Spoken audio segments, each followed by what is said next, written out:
Hello, Grace, and welcome to the exciting world of Cover to Cover, where we go through the entire Bible in the course of a year.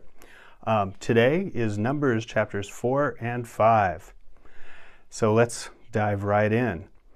First off, chapters 1 through 4 are part of a unified section, followed by chapters 5 and 6, and then together 1 through 6 form kind of like a cohesive whole. So chapter 4 describes the final census, another census of the Levites. This is a census of 30 of Levites that are aged 30 to 50, and they are all going to be assigned to carry the Ark of the Covenant when the camp moves through the wilderness and onto the Promised Land. If you look a little bit closely, you're going to see that the priests are in charge of packing the Ark of the Covenant and all the sacred utensils because those items are holy and only the priests can touch those items. After they're packed, they hand them over to the Levites, and then the Levites as a group go ahead and they carry everything once it's been packed on wherever the Ark says to go be marching. This whole idea, 1 through 4, as it goes through all of the different tribes of Israel, has a resonance with the New Testament, especially in 1 Corinthians 12, where it says, "There are varieties of gifts, but the same Spirit. And there are varieties of service, but the same Lord. And there are varieties of working, but it is the same God who inspires them all in everyone." And so, through Numbers 1 through 4, we get the idea that everybody is pulling together and everybody has a job and everybody is participating in the work of the Lord.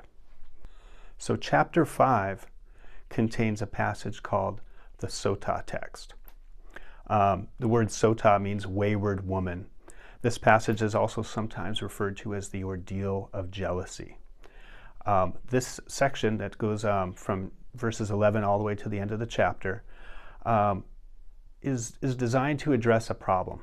What do you do if a husband suspects his wife of infidelity, but he has no evidence?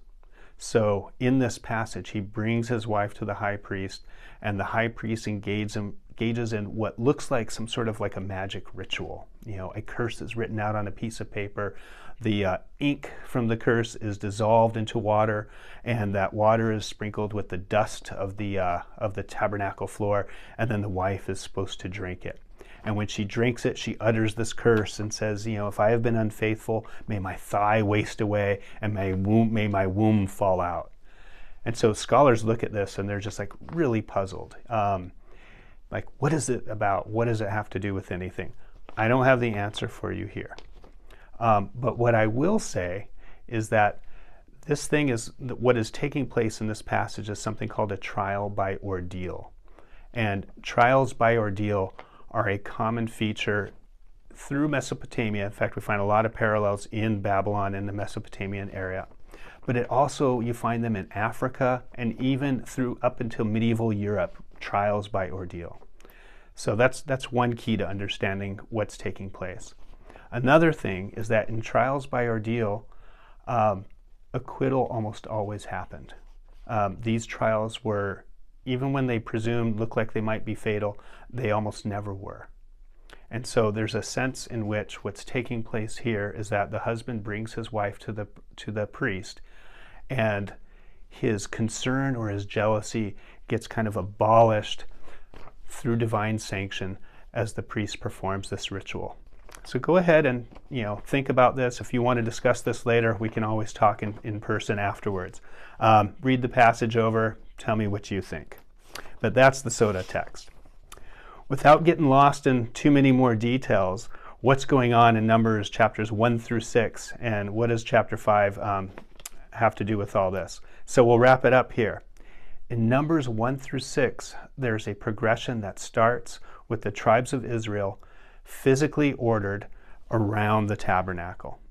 Next, the Levites and the priests guard and serve the tabernacle directly and act as a buffer between the tabernacle and God's holiness and the rest of the secular congregation.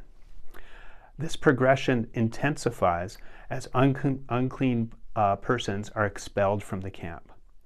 Next, as we start getting into chapters 4 and 5, and then proceeding on to 6, The people are called to reconcile with each other. That's the first oath that takes place in chapter 5. And then it intensifies again, demanding faithfulness in the marriage bond. And that's what's taking place here in this Soda text. There's something going on, but we know that it has to do with marital faithfulness.